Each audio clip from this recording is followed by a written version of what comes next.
ओम शांति। अव्यक्त बाप दादा के महावाक्य 22 जनवरी 2023 के सहज सिद्धि प्राप्त करने के लिए ज्ञान स्वरूप प्रयोगी आत्मा बनो।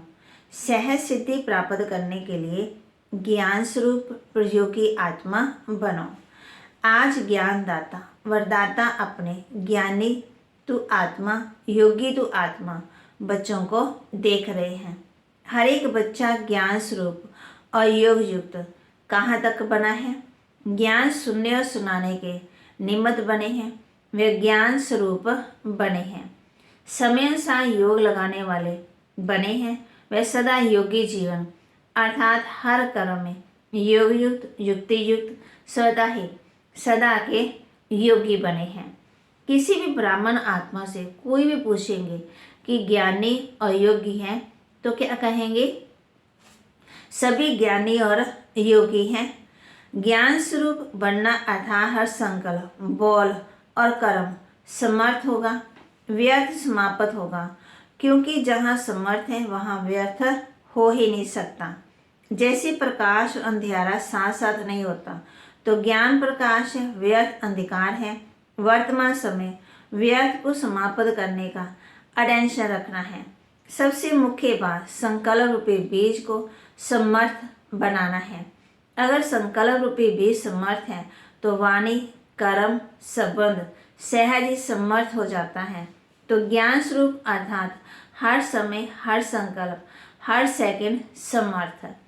योगी तो आत्मा सभी बने हो, लेकिन हर संकल्प स्वतः ही योग युक्त, युक्ति युक्त हो। इसमें नंबरवार है, क्योंकि नंबर बने हैं। जब विधाता भी एक है, विधि भी एक है, फिर नंबर क्यों?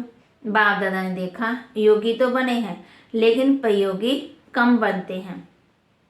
योग करने और कराने दोनों में सभी होशियार हैं। ऐसा कोई है जो कहे कि योग कराना नहीं आता? जैसे योग करने कराने में योग्य हो, ऐसे प्रयोग करने में योग्य बनना और बनाना, इसको कहा जाता है योगी जीवन अर्थात योग युक्त जीवन। अभी प्रयोगी जीवन की अवस्था है। जो योग की परिभाषा जानते हो, वर्णन करते हो, वो सभी विशेषताएं प्रयोग में आती हैं। सबसे पहले अपने आप से ये चेक करो कि अपने संस्कार परिवर्तन कहाँ तक प्रयोगी आत्मा बने हो, क्योंकि आप सबके श्रेष्ठ संस्कार ही श्रेष्ठ संसार की रचना की नींव है। अगर नींव मजबूत है तो अन्य सभी बातें स्वतः ही मजबूत हो पड़ी हैं। तो ये देखो कि संस्कार समय पर धोखा तो नहीं देते। श्रेष्ठ संस्कार को परिवर्तन करने वाले कैसे भी व्यक्ति, वस्तु, परिस्थिति योग के प्रयोग करने वाली आत्मा को शरीर से साधारणता में हिला तो नहीं सकते। ऐसे नहीं कि बात ही ऐसी थी, व्यक्ति ही ऐसा था, वायुमंडल ऐसा था, इसलिए श्रेष्ठ संस्कार को परिवर्तन कर साधारण व व्यर्थ बना दिया। तो क्या इसका प्रयोगी आत्मा कहेंगे? अगर समय पर प्रयोग की शक्तियां का प्रयोग नहीं हुआ तो इसको क्या कहा जाएगा? तो पहले इस फाउंडेशन को देखो कि कहाँ तक समय पर प्रयोगी बने हैं। अगर स्वयं के संस्कार परिवर्तन नहीं बने तो नए संसार परिवर्तन कैसे होंगे? तब आप बच्चों को समझा रहे हैं प्रयोगी आत्मा की पहली निशानी के संस्कार के ऊपर सदा प्रयोग में विजय। दूसरी निशानी प्रकृति द्वारा अपने आने वाली परिस्थितियों पर योग के प्रयोग द्वारा विजय। समय प्रति समय प्रकृति की हलचल की भी योगी को अपनी तरफ आकर्षित करती है। ऐसे समय पर योग की विधि प्रयोग में आती है। कभी योगी पुरुष को वह पुरुषोत्तम आत्मा प्रकृति प्रभावित तो नहीं करती, क्योंकि ब्राह्मण आत्मा पुरुषोत्तम आत्मा है ना, तो प्रकृति पुरुषोत्तम आत्मा की दासी है। मालिक दासी के प्रभाव में आ जाए, इसको क्या कहेंगे? आजकल पुरुषोत्तम आत्मा को प्रकृति साधनों और सेल्वेशन के रूप में प्रभावित करती है। साधन में सेल्वेशन के आधार पर योगी जीवन है। साधन में सेल्वेशन कम हो, योग युक्त भी कम, इसको कहा जाता है प्रभावित होना। योगी व प्रयोगी आत्मा की साधना के आगे साधन स्वतः ही स्वयं ही आते हैं। साधन साधना का आधार नहीं हो, लेकिन साधना साधनों को स्वतः ही आधार बनाएगी। इसको कहा जाता है प्रयोगी आत्मा। तो चेक करो, संस्कार परिवर्तन विजय और प्रकृति के प्रभाव के विजय कहाँ तक बने हैं। तीसरी निशानी विकारों पर विजय। योगी व प्रयोगी आत्मा के आगे ये 5 विकार जो दूसरों के लिए जहरीले सांप हैं, लेकिन आप योगी प्रयोगी आत्मा के लिए ये सांप गले की माला बन जाते हैं। आप ब्राह्मणों के और ब्रह्मा बाप के अशरीरी तपस्वी शंकर स्वरूप का यादगार अभी भी भक्त लोग पूजते और गाते रहते हैं। दूसरा यादगार, ये सांप आपके अधीन बन जाते हैं और आपके खुशी में नाचने की स्टेज बन जाते हैं। जब विजयी बन जाते तो क्या अनुभव करते हो, क्या स्थिति होती है? खुशी में नाचते रहते हो ना, तो ये स्थिति स्टेज के रूप में दिखाई है। स्थिति को भी स्टेज कहा जाता है। ऐसे विकारों पर विजय हो, इसको कहा जाता है प्रयोगी। तो चेक करो कि कहाँ तक प्रयोगी बने हैं। अगर प्रयोग का समय, योग का समय प्रयोग नहीं, योग की विधि के समय सिद्धि नहीं, तो यथार्थ विधि नहीं कहेंगे। समय अपनी तीव्र गति समय प्रति समय दिखा रहा है। अनेकता, अधर्म, तमो प्रधानता हर क्षेत्र में तीव्र गति से बढ़ता जा रहा है। ऐसे समय पर आपके योग के विधि से सिद्धि वृद्धि की तीव्र गति से होना आवश्यक है। नंबर आगे बढ़ने का आधार है प्रयोगी बनने की सहज विधि। तो बाप दादा ने क्या देखा, समय पर प्रयोग करने में तीव्र गति के बजाय साधारण गति है। अभी इसको बढ़ाओ तो क्या होगा, सिद्धि स्वरूप अनुभव करते जाएंगे। आपके जड़ चित्रों द्वारा सिद्धि प्राप्त करने का अनुभव करते हैं। चेतन में सिद्धि स्वरूप बने हो तब ये यादगार चला आ रहा है। रिद्धि सिद्धि वाले नहीं, विधि से सिद्धि। तो समझा क्या करना है सब कुछ, लेकिन समय पर प्रयोग करना और प्रयोग सफल होना, इसको कहा जाता है ज्ञान स्वरूप आत्मा। ऐसी ज्ञान स्वरूप आत्मा अति समीप और अति प्रिय है। अच्छा, सदा योग की विधि द्वारा श्रेष्ठ सिद्धि को प्राप्त करने वाले, सदा साधारण संस्कार को श्रेष्ठ संस्कार को में परिवर्तन करने वाले, संस्कार परिवर्तक आत्मा को सदा प्रकृति जीत विकारों पर जीत प्राप्त करने वाले विजय आत्मा को सदा प्रयोग की गति को तीव्र गति करने वाले ज्ञान स्वरूप योगयुक्त योगी आत्माओं को बाप दादा का याद प्यार और नमस्ते। रूहानी बच्चों की रूहानी बाप दादा को दिलवा चांद सिकवा प्रेम से नमस्ते।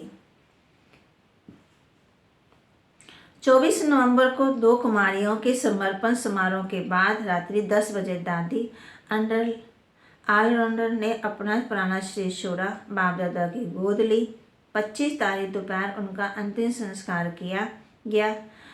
तो मुरली के बाद मुलाकात करते हुए बाप दादा ने महावाक्य उच्चारे, वे इस प्रकार हैं। खेल में भिन्न भिन्न खेल देखते रहते हो, साक्षी होकर खेल देखने में मजा आता है। चाहे कोई उत्सव हो, चाहे कोई श्रेष्ठ छोड़े, दोनों में क्या लगता है, खेल में खेल लगता है। और लगता भी ऐसे ही है जैसे खेल होता है और समय साथ समाप्त हो जाता है। ऐसे हुआ जो हुआ, सहज समाप्त हुआ तो खेल ही लगता है ना। हर आत्मा का अपना अपना पाठ है। सर्व आत्मा की शुभ भावना, अनेक आत्मा की शुभ भावना प्राप्त होना, ये भी हर आत्मा के भाग्य की सिद्धि है। तो जो भी हुआ, क्या देखा, खेल देखा या मृत्यु देखा। एक तरफ वही अलौकिक,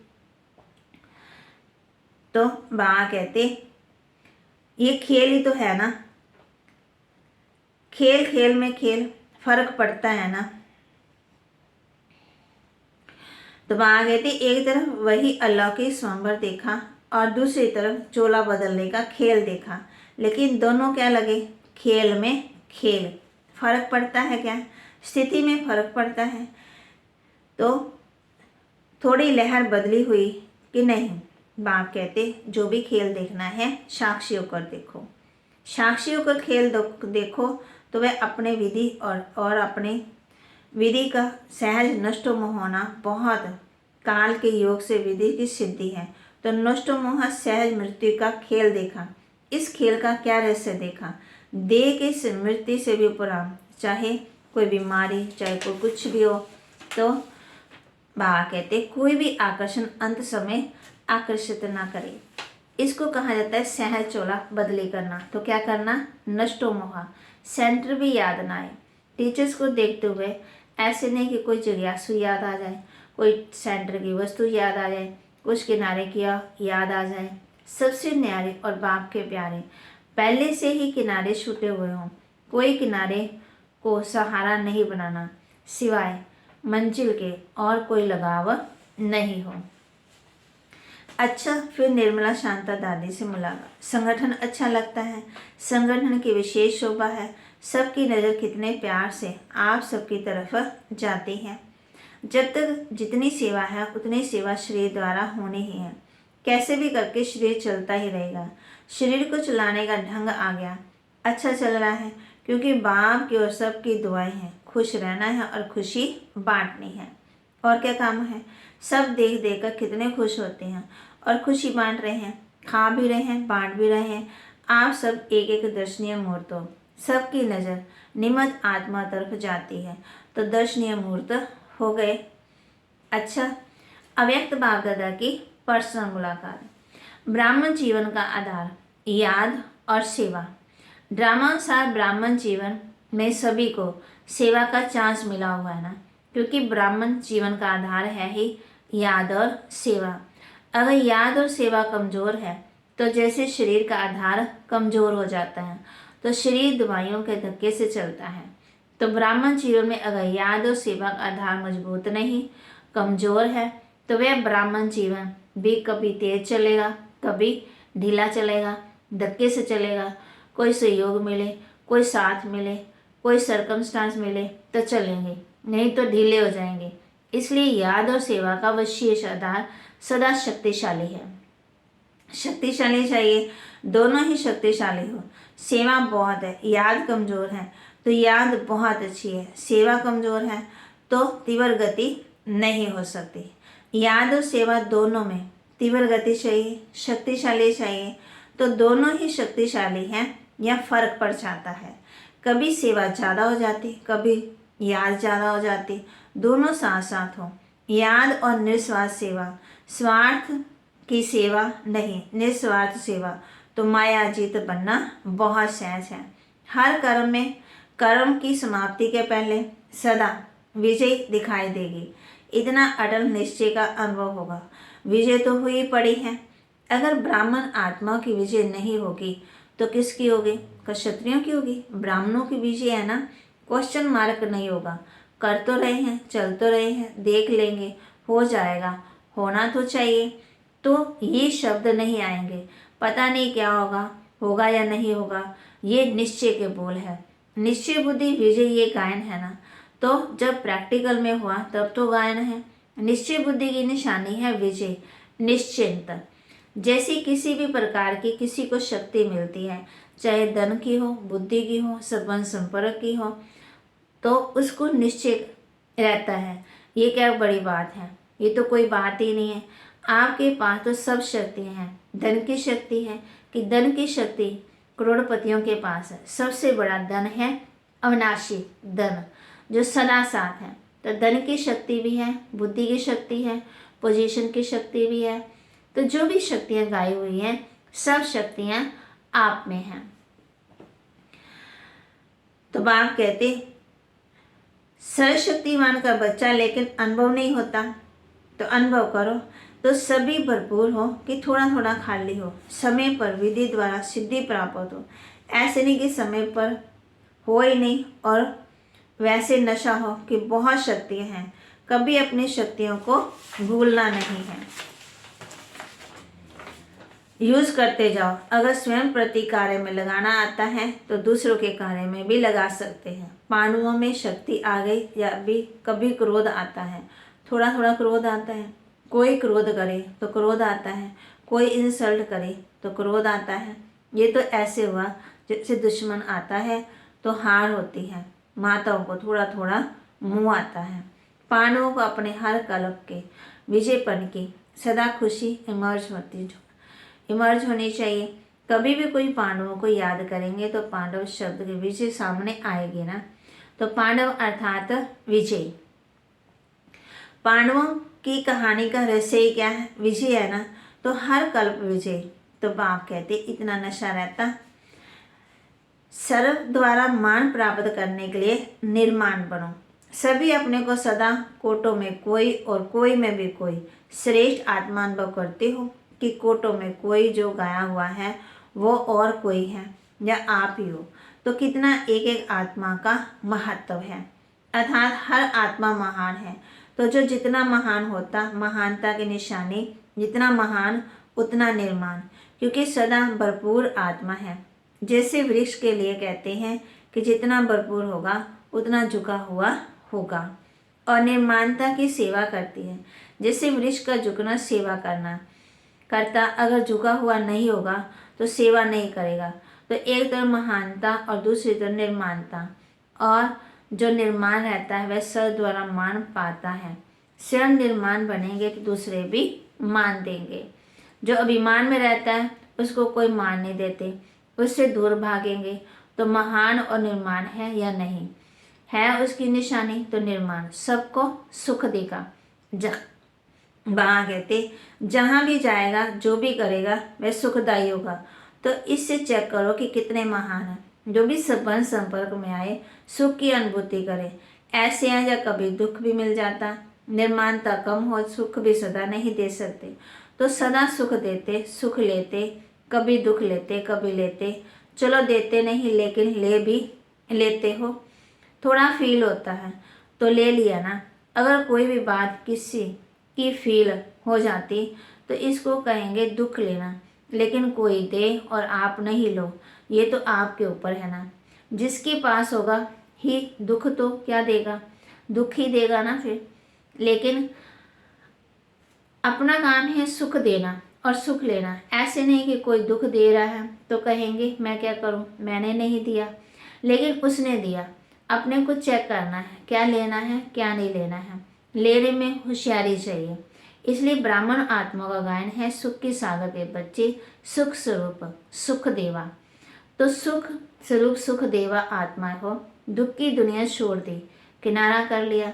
अभी तक एक पाँव दुख धाम में है, एक पाँव संगम पर है। ऐसे तो नहीं कि थोड़ा थोड़ा वहाँ बुद्धि रह गई, पाँव नहीं है लेकिन थोड़ी उंगली रह गई है। जब दुख धाम को छोड़ चले तो ना दुख लेना है ना दुख देना है। वरदान दे रहे बाबा बच्चों को। उड़ती कला द्वारा बासमान ऑलराउंडर पाड़ बजाने वाले चक्रवर्ती भाव। उड़ती कला द्वारा बासमान ऑलराउंडर पाड़ बजाने वाले चक्रवर्ती भाव।